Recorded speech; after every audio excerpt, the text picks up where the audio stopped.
Akhirnya, misteri dan kontroversi insiden besar Elbaf sedikit demi sedikit sudah mulai terkuak oleh Oda Sensei. Nah, Garjuma di sini kali ini kita akan mereview One Piece untuk chapter terbaru, yaitu di chapter 1143. Dan lagi-lagi seperti biasa, karena ini review akan banyak bacot-bacot Nomi dari channel Devil Nomi, yang aduh udah lama banget nih kita nggak bacot karena minggu lalu untuk chapter One Piece kita libur. Makanya pastikan untuk kali ini kalian tonton udah sampai habis agar tidak ada informasi yang miss dan juga setengah-setengah. Karena untuk masuk akal, tapi akal bisa masuk. Nah, mari tanpa basa-basi lagi kita langsung saja. Waduh. I'm a fool for your love.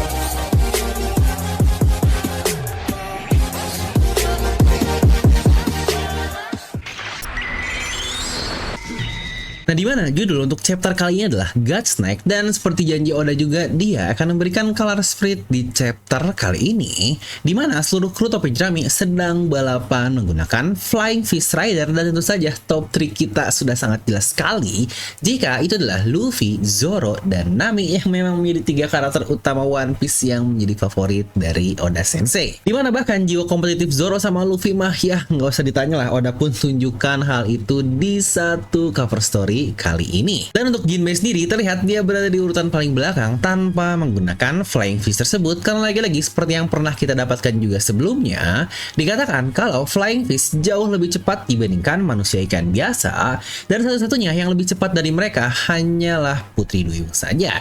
Yang lagi-lagi bahkan terdapat kata-kata di balapan ini kalau speed is weapon. Anjay, yang keren banget. Nah, kita masuk ke isi chapter 1143, di mana chapter sendiri dimulai ketika Saul berusaha untuk mengejar bocah yang tertidur dengan memanggil nama-nama mereka dari Ylva, Magu, dan Ronja. Dan benar saja seperti kata-kata guru sebelumnya yang terluka, ketika Saul mencoba untuk memegang bocah-bocah itu, tangannya langsung terluka karena terlihat semacam ada batang berduri yang tidak terlihat yang mengelilingi tubuh dari masing-masing bocah tersebut. Dan di saat itu pula Aang memanggil orang-orang yang ada di desa kita dari Walrus School, di mana semua murid kami tiba-tiba tertidur dan 9 dari mereka mencoba kabur, tetapi mereka dalam keadaan tidak sadarkan diri. Kita bahkan masih belum tahu apa yang menyebabkan semua hal ini terjadi.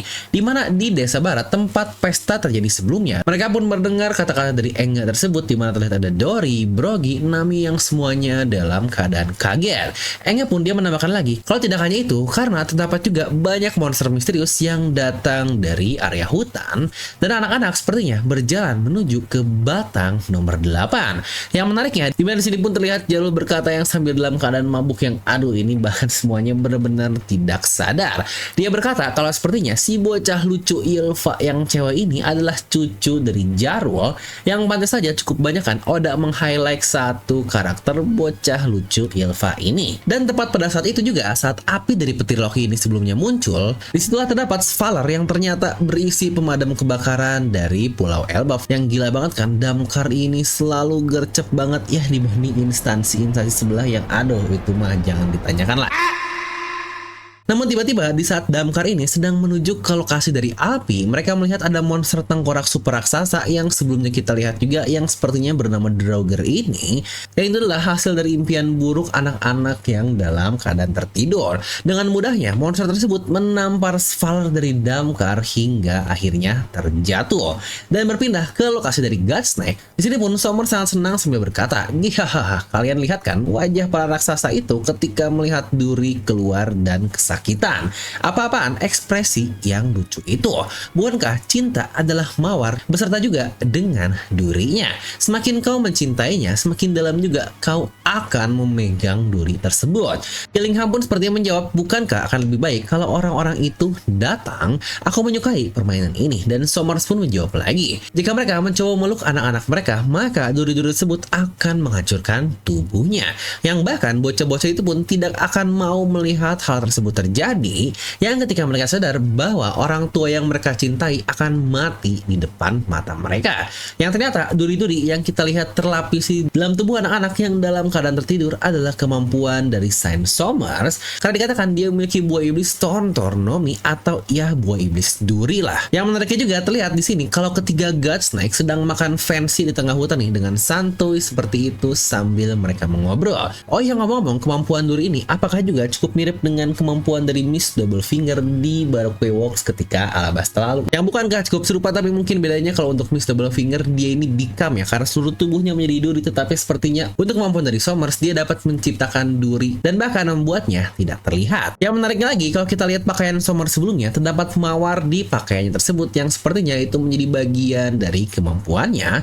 So, bukankah duri-duri yang dia keluarkan persis juga dengan duri yang ada dalam bunga mawar? Dan lagi-lagi, bukankah mawar adalah simbol cinta, tetapi juga di dalam bunga mawar terdapat duri yang jika dipegang akan menyakiti si pemegangnya ini. Di sini pula Somers banyak bacot banget nih, tapi Gunko sama sekali tidak merespon apa-apa sampai Somers pun cukup kesal. Gillingham bertanya, apa rute yang coba kau ambil, Gunko? Di mana sini kita bisa melihat rute yang coba dilewati oleh Gunko dengan panah-panahnya sampai membuat bocah-bocah tersebut pun nantinya berada di kapal tersebut. Yang ternyata cukup jauh juga rutenya, yang di sini pun bisa kita lihat kalau awalnya memang berada dari Owl Library dan terus sampai ke batang pohon, melewati daerah yang cukup jauh yang ternyata juga sampai ke daerah desa barat tempat pesta sebelumnya. Dan bukankah di situ juga terdapat pelabuhan yang sebelumnya kita lihat ketika mereka menaiki pelangi, yang ternyata itulah tujuan utama dari para God Snake ini. Yang menariknya juga di sini Gunko terlihat makan, tapi perban di mulutnya masih tertutup, yang aduh ini gimana coba cara dia makan. Nah, namun tiba-tiba di sini Gillingham berkata kalau mereka sepertinya membutuhkan garam untuk makanan. Dan ketika Somers berpikir tentang garam, di situ pun Gillingham langsung menggunakan kekuatannya. Dan boom, yang benar di sini pun udah memberitahukan kepada kita kalau Gillingham benar-benar memakan buah iblis Mythical Zoan Ryuryu no Mi model Killin, manusia yang dapat mematerikan sebuah mimpi. Disitulah Somers tiba-tiba tertidur dan muncul awan putih yang berisi apa yang sebelumnya dia bayangkan, dan boom, muncullah garam yang sebelumnya dia pikirkan karena ulah dari kata-kata Gillingham ini. Disitu pun Somers langsung dibangunkan dan berkata, oh jadi itukah kemampuan yang kau gunakan untuk memanggil monster-monster iblis ini dari bocah-bocah tersebut? Dan Gillingham pun menjawab, tentu saja aku bisa menggunakan kemampuan ini berkali-kali. Yang sejujurnya dari kata-kata ini bukankah sangat menarik sekali? Karena sepertinya masing-masing God Snake saja tidak tahu menau 100% masing-masing kekuatannya seperti apa. Ini pun Gunko dan Gillingham merespon kalau garam dari pikiran Somers barusan sangat nikmat sekali.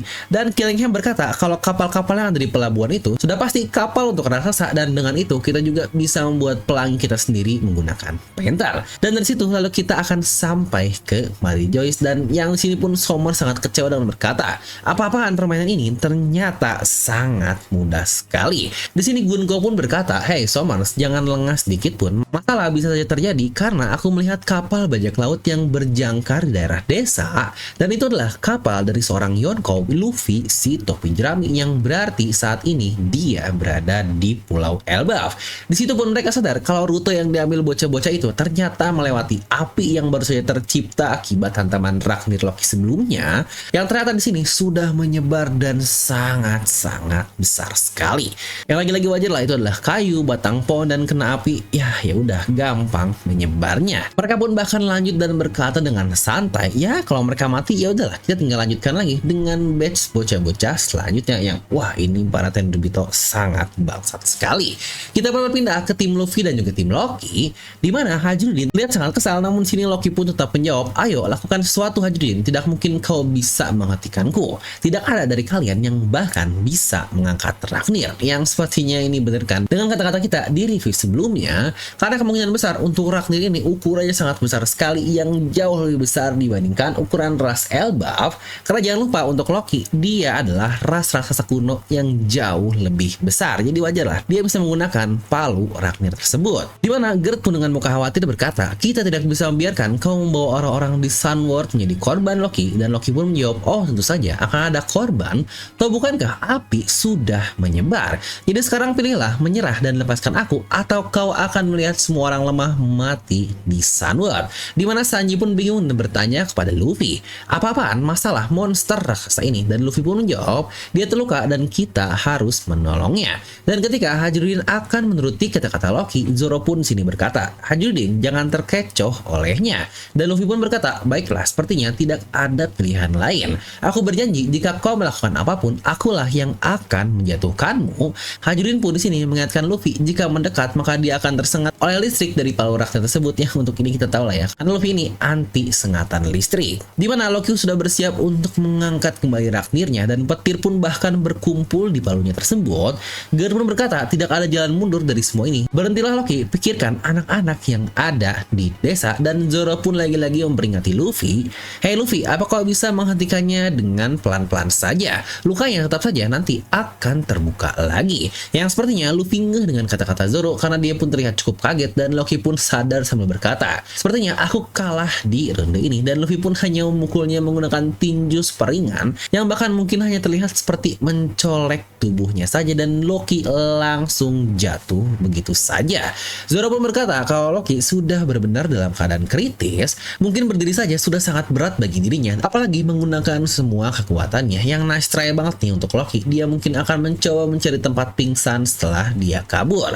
Ya walaupun saya ragu dia bisa melakukannya mengingat sudah banyak sekali dia kehilangan darah. Jadi sekarang kembali lagi kepada Luffy, terserah apa yang akan kau lakukan, apa kau akan menolongnya atau membiarkan dia mati di sini.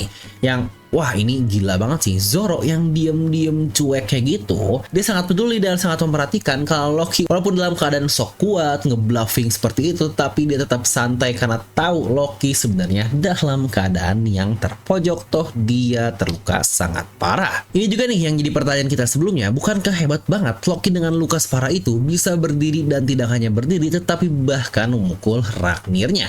Yang baik lagi ternyata cuma bluff dari Loki saja. Di sini pun Luffy berkata, aku ada urusan yang belum terselesaikan dengannya, tetapi dia sudah tertutup oleh darah. Dan Rodo pun berkata lagi, sepertinya ada orang lain yang berusaha untuk membunuhnya, dan sepertinya itu berbeda dengan dendam dari perbuatannya di Pulau Elbaf ini. Dan Rodo pun dalam hati berkata, apakah ini cuma perasaanku, tetapi apakah mungkin ada yang berhubungan? Ya untuk hal ini pun kita tahu ya, apa maksud dari kata-kata Rodo, kemungkinan besar dengan kata-kata yang terjadi oleh para penjaga di Kastil Elbaf sebelumnya terkait ada sosok yang mirip dengan Seng, yang seharusnya jika Loki bercerita pun oke, maka semua ceritanya akan match kalau ada sosok yang mirip dengan Akagami atau Shanks. Yang tinggal penasaran aja nih gimana reaksi Luffy setelah mendengar semua itu. Nah di sini pun Luffy meminta tolong kepada Hajrudin untuk menolong Loki. Aku tidak peduli dia ini orang yang seperti apa, tetapi aku hanya tidak bisa membiarkan jika ada seseorang mati begitu saja. Dan seperti yang sudah kita bahas juga sebelumnya, keinginan Luffy untuk mencari dokter ke desa langsung terbayarkan karena Garchuan ada di sini. Dia pun ditanya berapa lama agar Loki bisa sembuh total dan dijawab butuh berapa bulan minimal untuk dapat kembali pulih. Yang memang gila sih, separah itulah luka yang diterima oleh Pangeran Loki ini. Yang hal ini pun sebenarnya sangat masuk akal sekali sih, karena Loki sendiri yang bilang kan kalau dia nerima serangan Cerberus Samrock itu bukanlah serangan kaleng-kaleng, yang bahkan bisa dibilang kalau itu adalah one hell of attack yang sangat luar biasa, karena balik lagi 3 tusukan dan sadar atau tidak itu adalah Cerberus dengan ukuran yang wah ini gede banget benjir untuk masing-masing kepala Cerberusnya, juga dengan pedangnya 3 tusukan besar di badannya Loki semua dan full itu di bagian torsonya, dimana Loki sebenarnya sangat gila sekali bisa selamat dari serangan segila itu. Garp pun melanjutkan kalau kita serius untuk mengobati lukanya maka dia tidak seharusnya untuk tidur di sini. Tapi ya tentu saja desa tidak akan memaafkan kita, itu sama saja dengan kita mencari cara untuk eksekusi.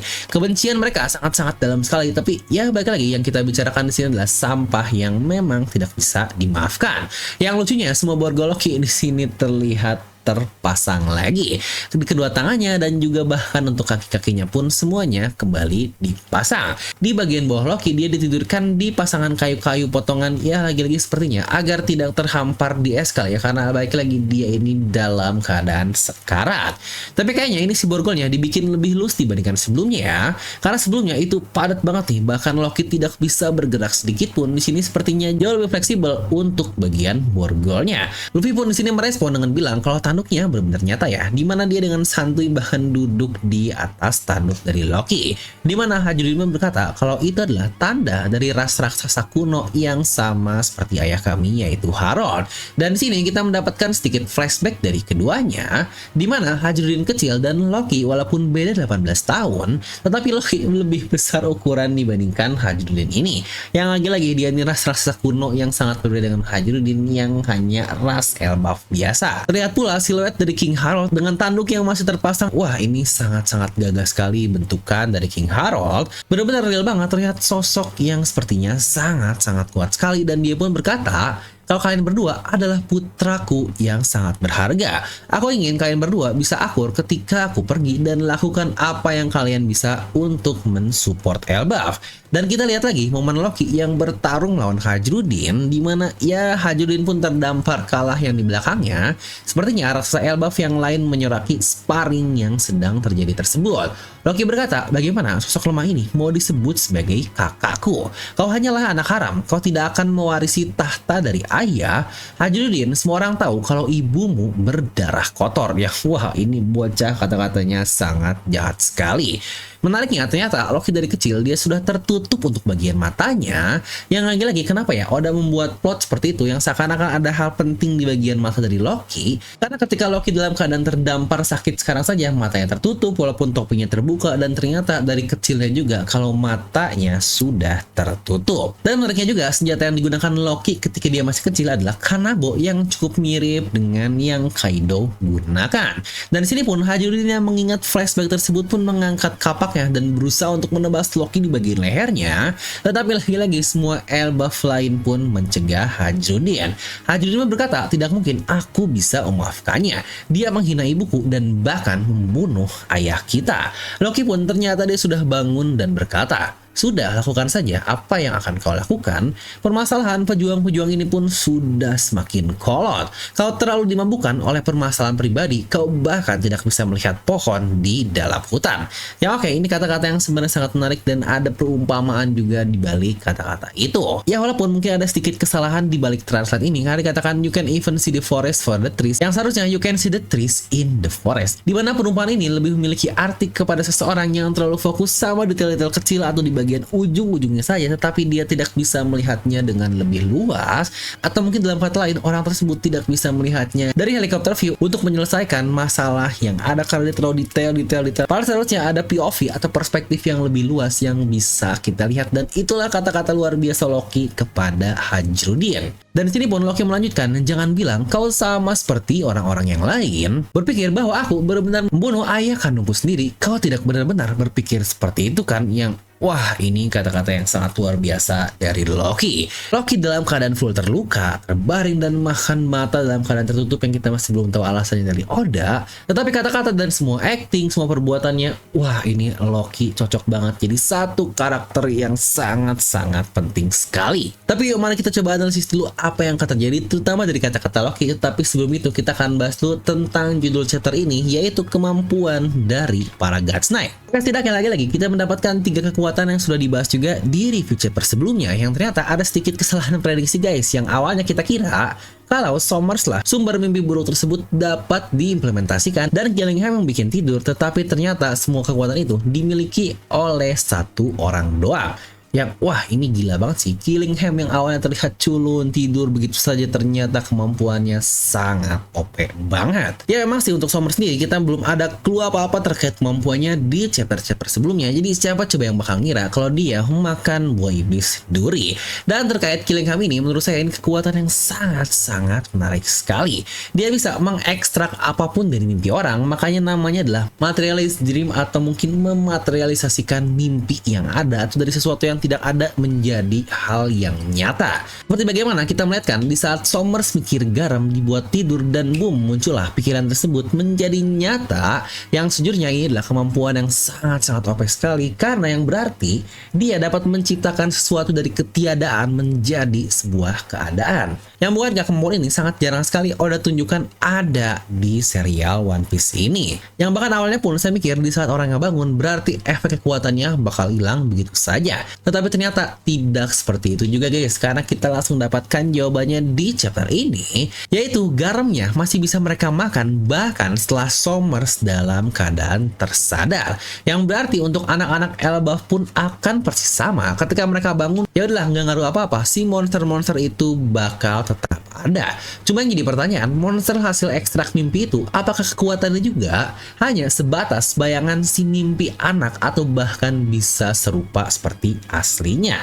Serta juga bagaimana mereka bisa mengekstrak mimpi dari anak-anak Elbaf yang sebelumnya berada di sekolah? Apakah bisa dilakukan dari jarak yang sangat jauh, atau mereka sempat mendekat dan menculik anaknya yang lagi-lagi kita masih belum tahu teknisnya seperti apa?